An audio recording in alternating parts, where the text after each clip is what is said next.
yo, Spin Cobra. Appreciate you dropping in. Welcome in, man. Appreciate you.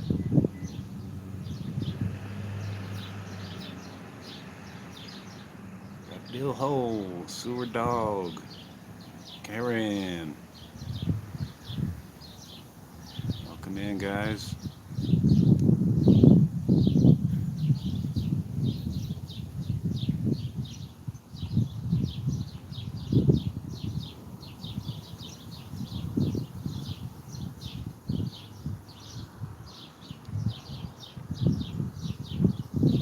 Awesome. Appreciate all you guys dropping in, man. This is pretty cool.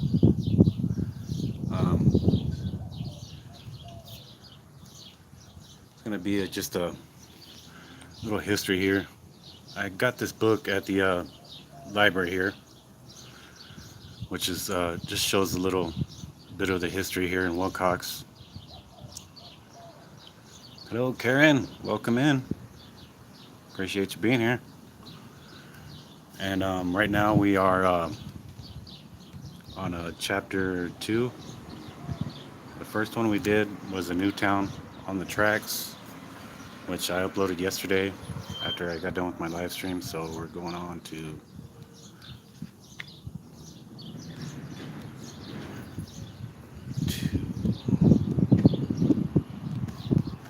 let's see. Oh, damn, we're skipping a lot. Okay. Now this one is going to be the next one.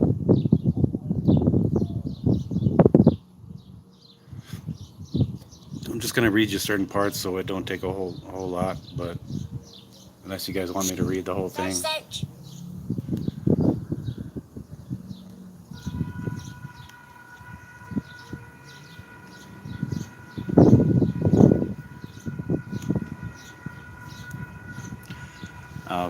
Let's go ahead and wait for a few more people to jump in.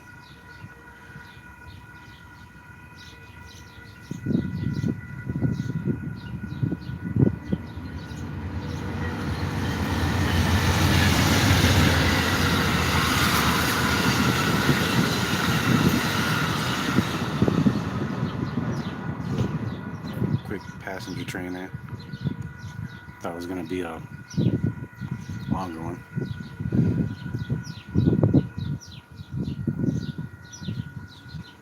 Hey, all right, all right.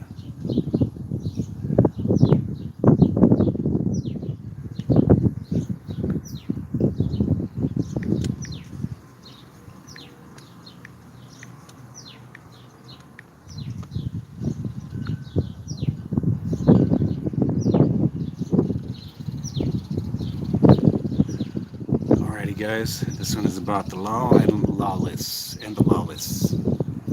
Sorry, I put the title in wrong. Excuse me.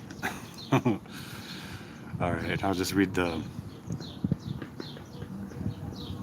While most of the townspeople were law abiding citizens who worked hard, developed their businesses, built schools and churches, and encouraged cultural opportunities, there were still those who settled their differences with the gun. Almost every week, the local paper would report a man killed in one of the many saloons in town. Few men wanted to serve on a jury or testify. Most cases were found to be in self-defense and did not go to trial. Robbery was common, and so was rustling cattle.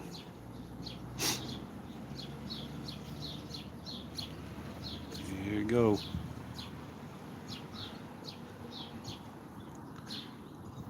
Okay, where was I?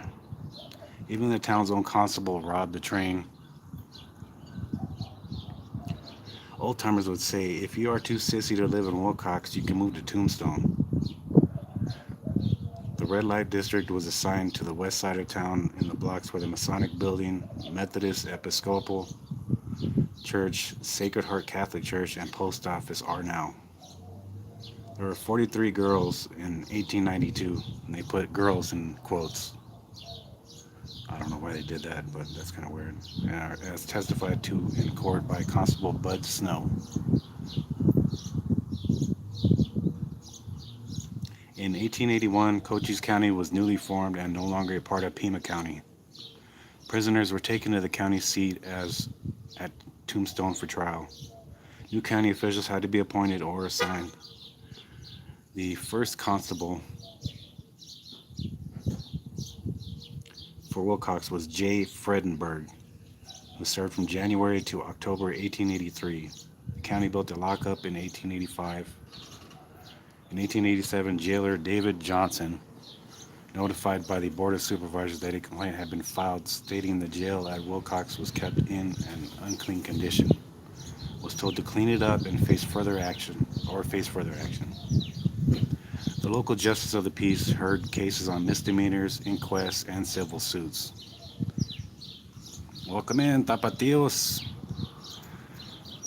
John A. Rockefeller, a famous surveyor and owner of the New York Ranch, served in this capacity for a short while in 1894. Astora Gibson was a very successful lawyer in Willcox and later Tombstone, becoming mayor of that city and assistant district attorney of Cochise County. Hey, Tapatios, welcome in, man. I'm just doing a little history here on my town of Willcox, bro. Right now we're doing the law and the lawless. So we're gonna get right into it.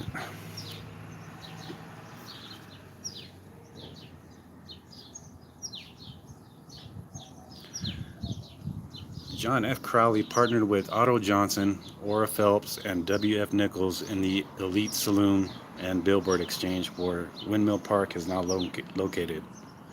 Crowley became deputy sheriff, deputy assessor, and deputy tax collector. He brought in Red Sample, Texas Howard, and others for robbery and murder at Castañeda's store in Bisbee. That event that became known as the Bisbee Massacre. All were hanged on March 28, 1884, including Dan Kelly, alias Yorkie, who was hanged by John Crowley at the robber's request. And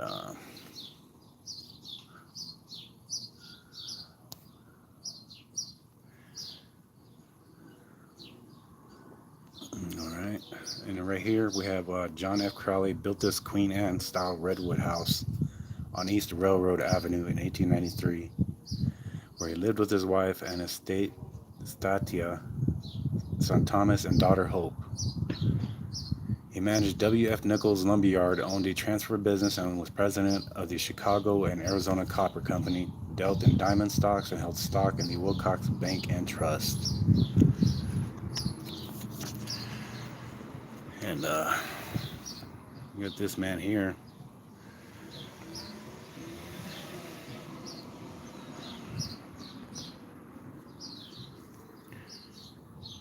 Important to the development of Cochise County since 1880, William Francis Nichols became the first Willcox Justice of the Peace in 1881 and served for over 16 years. He was secretary up for the Arizona Territory from April 1904 to April 1908. He served as acting governor under Alex Oswald Brody, but declined the governorship in 1905.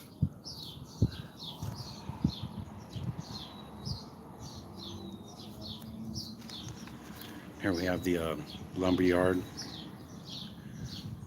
W. F. Nichols bought out the L.W. Blinn Lumber Company on the corner of Stewart Street and Railroad Avenue, for which he had been an agent.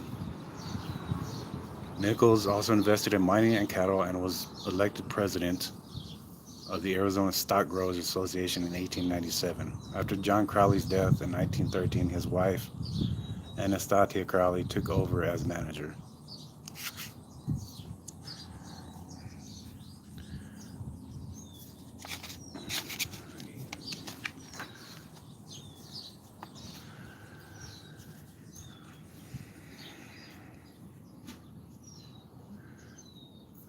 Hey, I appreciate you dropping in, Spin Cobra. I appreciate that very much. You enjoy your dinner with the missus.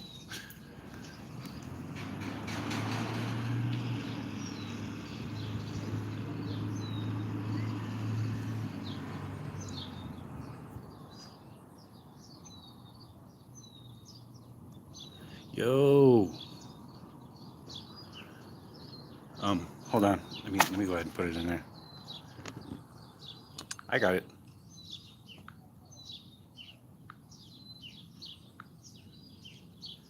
I think I got it.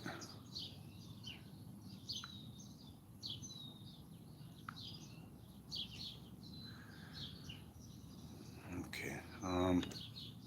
It's the Cash App there.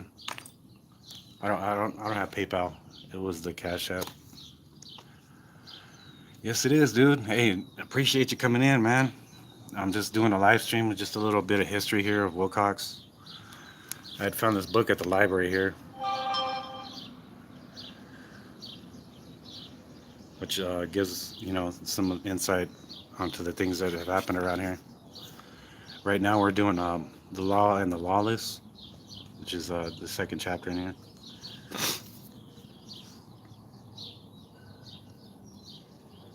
Okay, Grant Wheeler and Joe George robbed the train about 5 miles out on Dry Lake, January 30th, 1895. When blowing up the Wells Fargo safe, 8,000 Mexican silver dollars in a bag they had placed on top blew through the train car roof and into telegraph poles, scattering over the desert. Shh. Damn.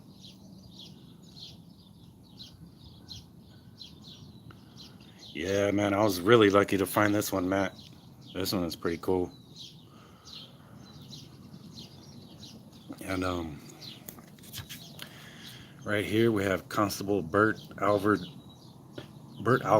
He began as a deputy sheriff under John H. Slaughter.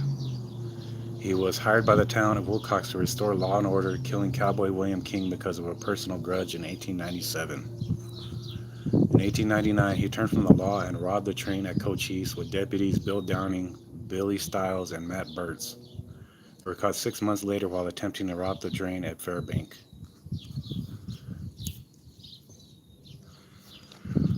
All right, here we go. Right here we have Bill Trainer on the left, who was shot and killed by Bill Downing and Tom Fallon's saloon on Maley Street in May 1899. The coroner's jury ruled self-defense as Trainer had accused Downing of burning brands and each had threatened the life of the other. Ed Brown, who was seated, ran a saloon in Pierce. At right is Gifford Allaire, son of early pioneer rancher Tom Allaire.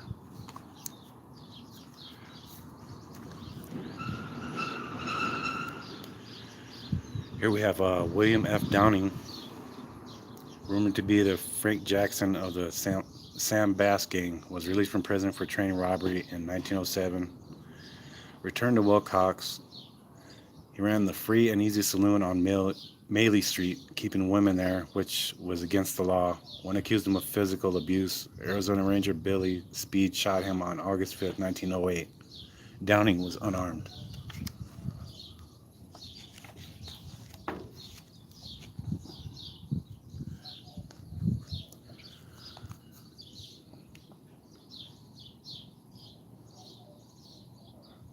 Yeah, surprisingly, dude, there's very few people, with cameras and stuff. And luckily, there was one guy that I read about in the last chapter. He caught some good pictures here of Willcox. We were lucky, to have that, especially someone with the camera.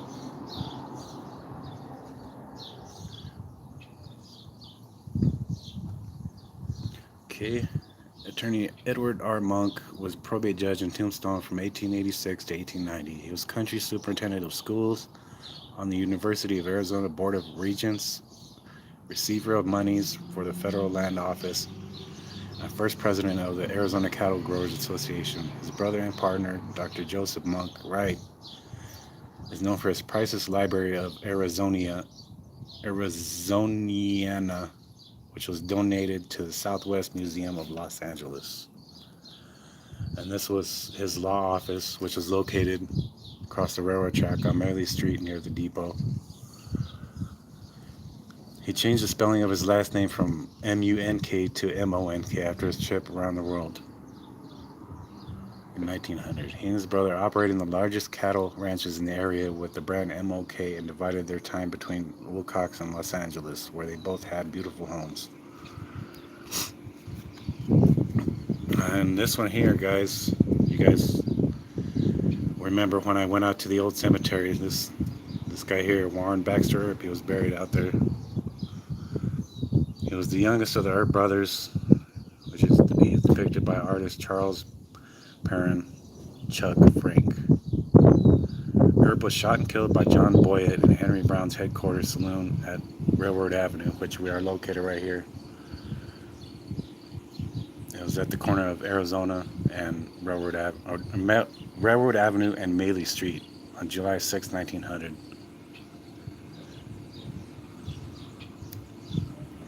Warren, the only Earp buried in Arizona, was interred that afternoon. Not big news. The story was on page 5 of the local newspaper.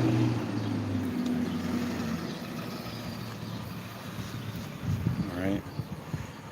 And here, an invoice to John H. Norton from the headquarters saloon in 1892 shows Merrick C. Patty Cooper and Joseph Godin as proprietors, successors to Billy Wilson. Cooper was also associated with the Elite Saloon. He died on July 1st, 1899. Godin died at the age of 34 on August 12, 1893, after being thrown from a horse.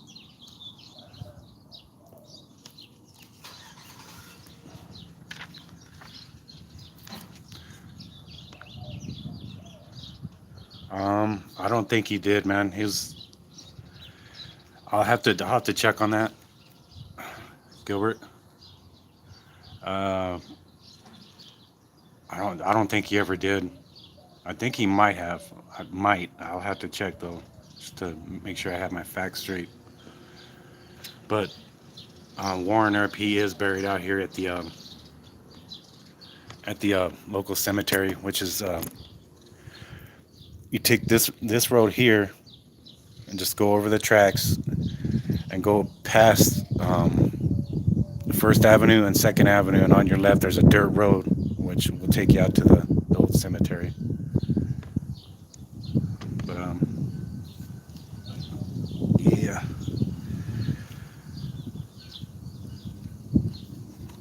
here we are. Hey, thank you for coming in, Tapatios. I appreciate that, brother.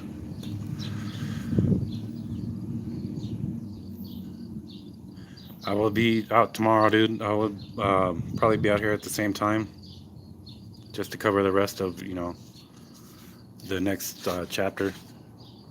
I will have this book for a couple of weeks. So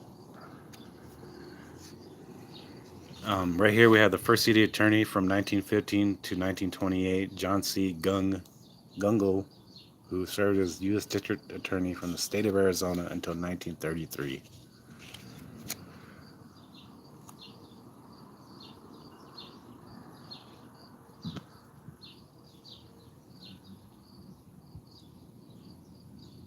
Oh, oh, wow. I didn't even know that, Ben. That's amazing. It's a little piece of history, too, right there, man. After a failed $100,000 gold heist. Wow. Dang, man.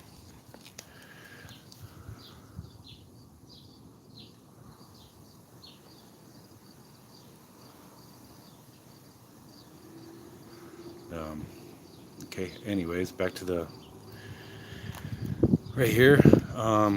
We have the Gungle's Brick Craftsman Bungalow style house, which was built in 1920 and located on South Austin Boulevard. John C. Gungle traveled to El Paso to obtain the design for his home and imported the bricks from El Paso.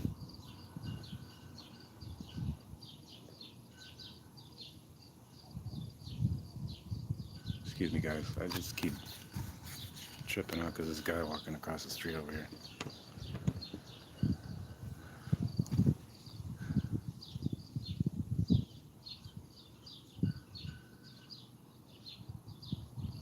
Why is walking all funny with his damn shorts all hiked up and a damn hoodie on? Anyway, um, yes, this house right here. Hey, under Red Sky, welcome in. I appreciate you dropping in. I'm just giving a little history of my hometown of Willcox here. I recently just checked this book out from the library, which gives a lot of history to my town. And right now we are on chapter 2 of the law and the lawless.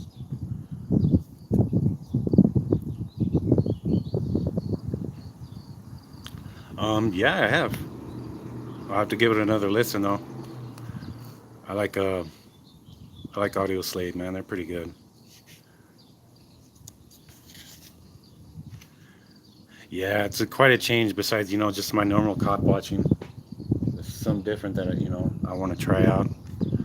Appreciate everybody coming in, man. That's amazing. 14 thumbs up and 13 people in here, man. I appreciate every one of you guys. You guys are amazing.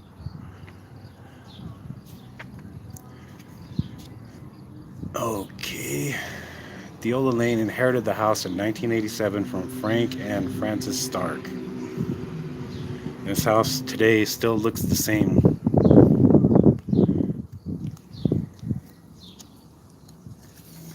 Okay.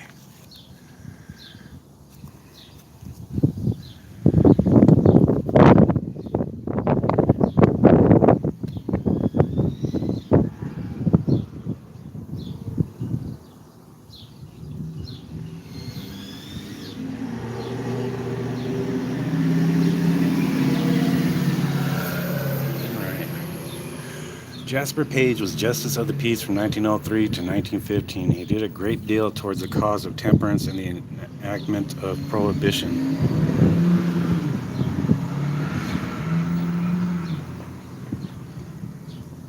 One of his 6 sons, Sidney Page, shot and killed S.C. Robertson and Pierce. Another son, Leonard Page, was charged with assisting a prisoner to escape from the Bisbee jail. And Gordon W. Boozer Page, a well-respected cattle buyer in the area, was another son. J.S.W. Moore, the first city marshal who served until his death on November 9, 1944, was a stagecoach driver in the early days, coming to Willcox in 1904. He became deputy sheriff in 1911 and spent his life as a peace officer, known to be firm but true and fearless. He especially looked out for juveniles and made sure they were home by curfew. And here we have Harry J. Saxon, was a mounted customs inspector on the Mexican border. It was only one of his many careers. He was also mayor of Willcox in the 1930s, member of their first state legislature, a partner in the Three Links Cattle Company, boss of the Box Bar, chairman of the Livestock Sanitary Board, twice elected sheriff of Santa Cruz County, and was an investigator of the Mexican government under President Alvaro Obregón.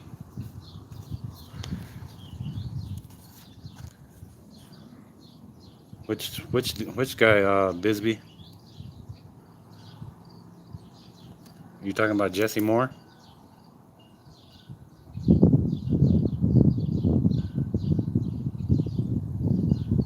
Hey everybody, I want you guys to welcome in my friend there, Bisbee News Network, man. He's the one that came down with me here just to pay a little visit, which was pretty awesome. Oh yeah, yeah. Yeah, dude.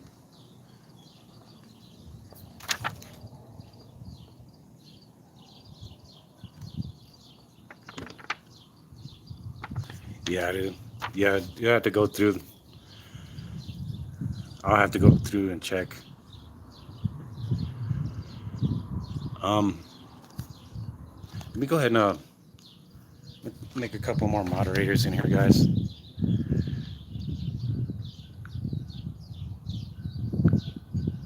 Okay, Bisbee, you are now a moderator. And let's see here.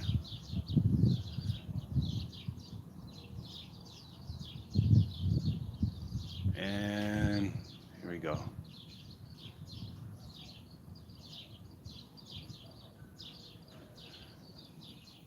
Under a blood red sky, you are now a moderator, my friend.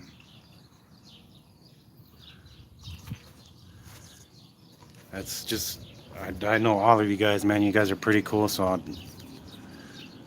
one person at a time with the moderating, though.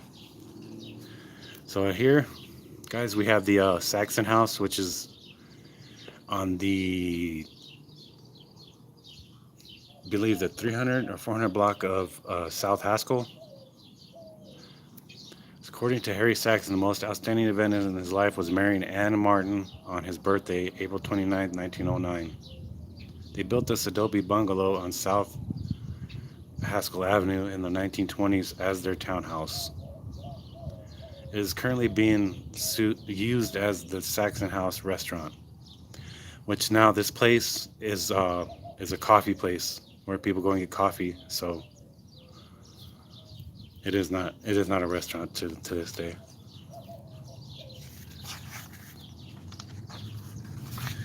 All right, guys, we're right here on our last page here. In 1909, Albert Eugene Keith, his wife Pearl Goodman, and their family came from Texas as homesteaders. He ran the Willcox Bakery and bought Jimmy's Prime's Sanitary Bakery. Jimmy's Luncheonette was at this location in the 1950s. He was elected as Justice of the Peace in 1950 and also served from 1934 to 1944. His daughter Louise married Joe Sheehan's of Sheehan's Variety Store. Judge Keith's first wife was killed in a car accident in 1932. He married Elva Staley in 1945.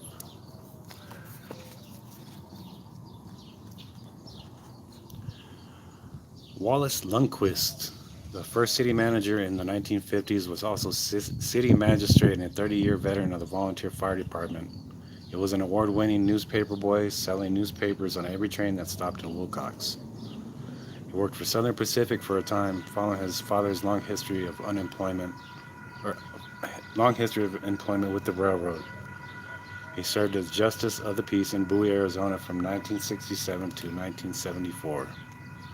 Man, we got that one done just in time, guys, right when the train was coming. Yes, and tomorrow we will be doing Cowboys in the Cattle Capital.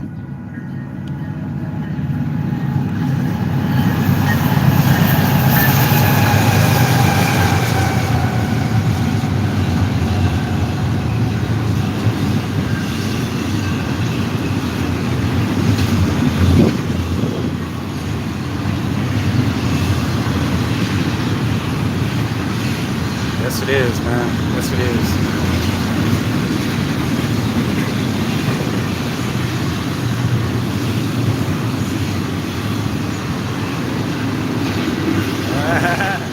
Yeah, I could hear it. I know I could hear it. Dang, I got done with that one just in time before it went through.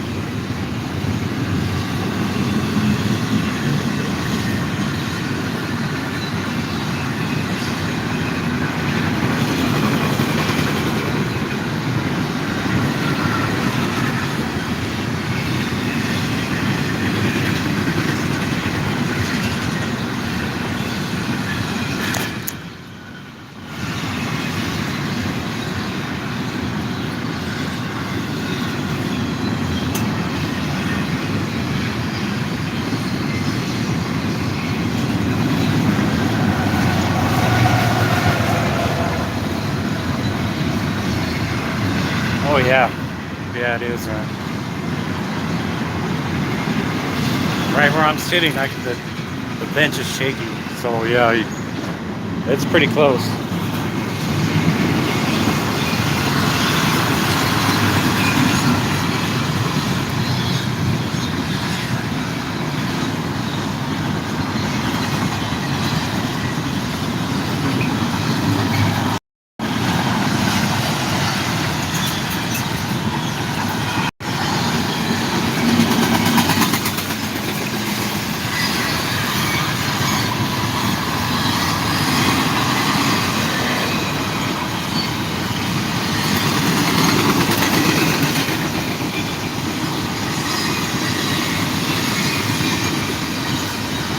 Hey Ben, I appreciate you coming in, man. Appreciate everybody. You guys are all awesome, man. I appreciate all the support I can get, man.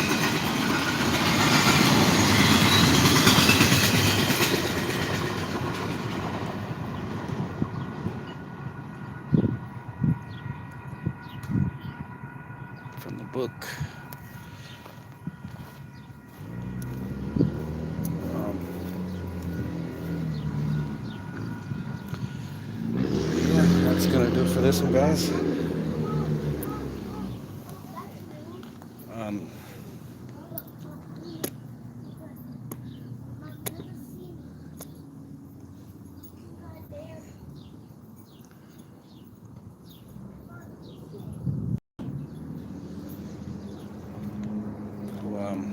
have any questions? Anybody have any questions or anything?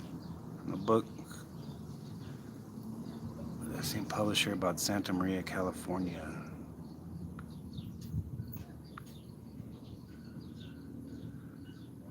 I learned a WW2 plane crashed into a restaurant, killing several people. History is wild. You may check and see if they have the Bisbee deportation. Pretty interesting. Yeah, dude. I'll definitely check that out. I'm just gonna walk around over here. Um,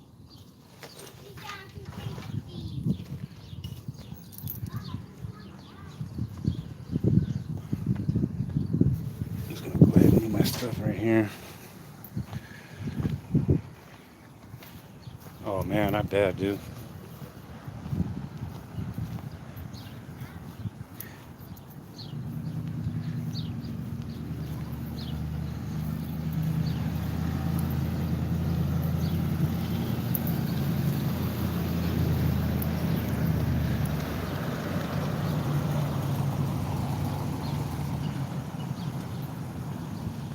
Yeah, I'm gonna show you guys some right here where we got all the flags. Since what's his name brought that up? I think it was Matthew. I believe somebody said something about the same books that I had.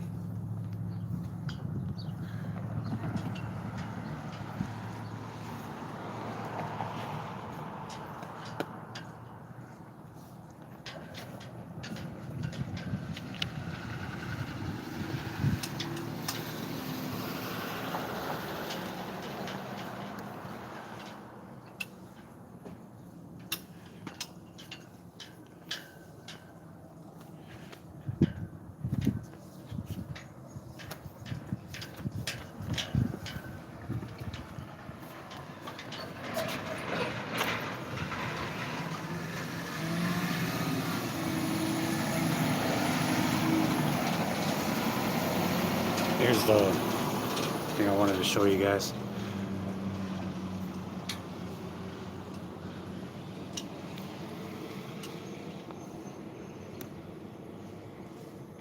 This is in the early hours of July 13th, 1950. A B-50 bomber on a nuclear training mission suffered a catastrophic propeller failure. The B-50 crashed in the rugged Galerio mountain range northwest of the city of Willcox. Of the 10-man crew, 6 managed to parachute to safety. The 4 remaining crewmen were unable to escape the burning aircraft and were tragically killed. Local cowboy Rocky Vindiola witnessed the B-50 crash early the following day. Rocky saddled up 4 horses and rescued the 6 surviving crew members. This memorial is dedicated to honor and remember those 4 Americans who made the ultimate sacrifice in the cause of freedom while serving their country. T. Sergeant Robert L. Jones, Staff Sergeant Robert R. O'Daniel Jr., I believe that's Staff Sergeant Harold C. Martin, Corporal James T. Adcock. Those that survived: Captain John Vaughn S. Loudenschlager, Captain Patrick E. Montoya, Captain Albert B. Ton, Second Lieutenant Jerome M. McCarville, First Lieutenant Arthur Weisberg, M. Sergeant Earl R. Hornbuckle. The entire crew of B-50-040 served with honor and distinction during the time of the Cold War. Yeah.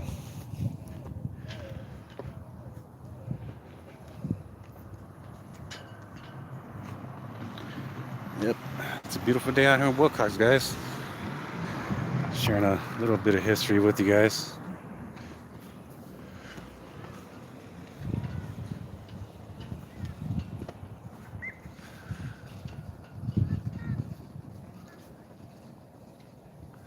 Hey, anytime, guys. Anytime, to be able to show you guys a little something here.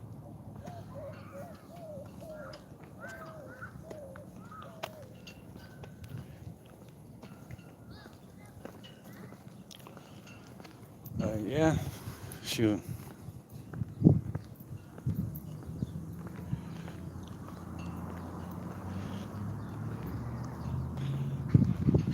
The cemetery, it's actually not that far. I mean, I could ride my bike out there. It's not even like maybe about not even about a half a mile, maybe, not even that. Maybe about a quarter of a mile. It's the way to get there, you'd have to take a Stewart Street all the way down. Then you have First and Second Avenue, and which will be on the right. I do have a video up, Cheryl. I didn't do a live, but I wish I could. But I do have a video up of that.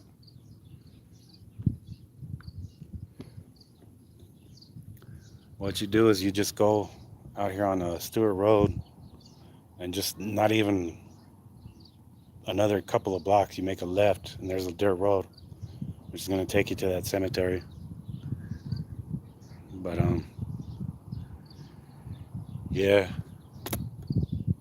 that's where the old one is. We have the other main cemetery, which is out on Airport Road.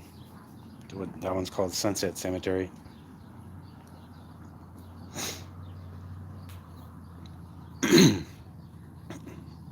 Hey, show me Sasquatch. Appreciate you coming in.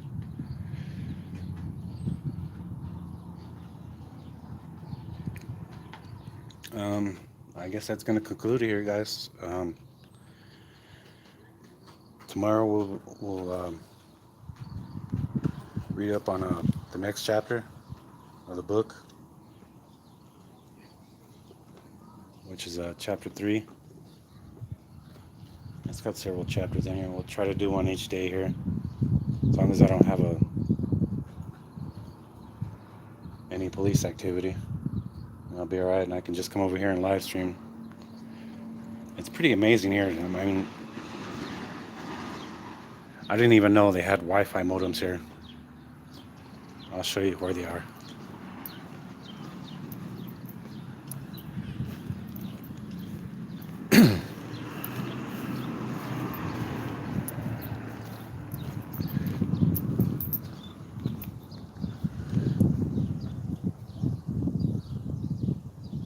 Yeah, right there. That little white box. They have actually 4 of those on all these light posts right here in the front, which I didn't even know. I could have been going live over here the whole time. So I actually checked my Wi-Fi, and it showed a free Willcox Wi-Fi. So it's amazing, Hey, Bisbee News Network, man, I appreciate you coming in, brother. You have a good one, man. Stay safe out there in Bisbee, and always film those cops, man. Keep putting out that content, brother.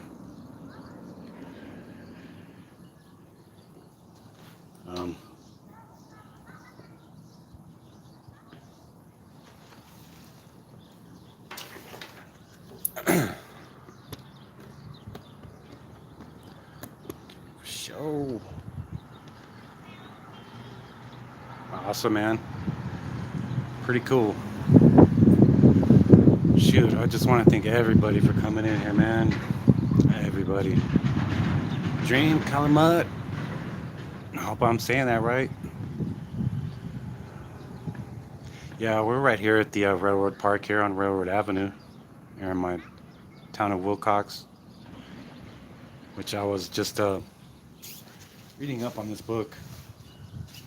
shows the history of my town.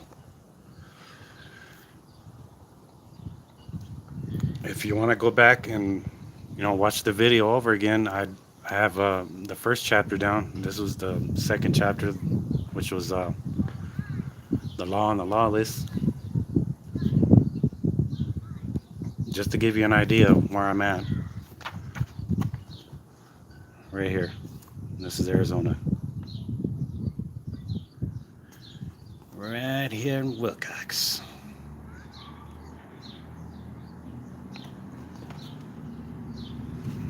But yeah, this is a little bit of history of my town.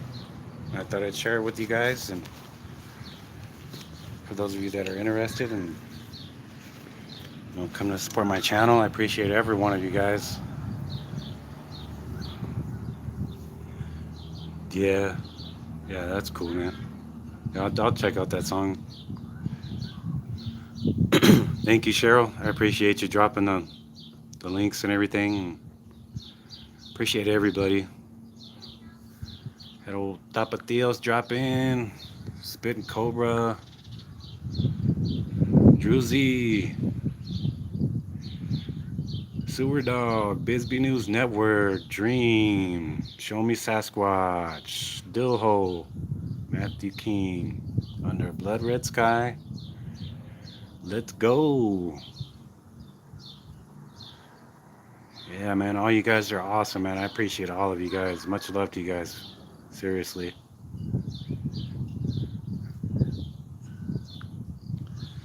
But I'm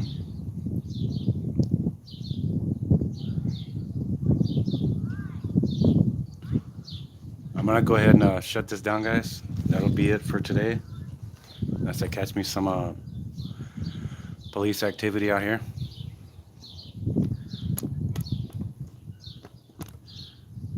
And we will definitely catch you guys on the next one here. Man, it is nice, man. I love when it's sunny out here. And the Gilbert Bystander too, man. I appreciate you dropping in too. That's pretty awesome of you. Laters, baiters. Hey, thank all of you guys, man. You guys all hit that like button. A 17 thumbs up. That is pretty damn good.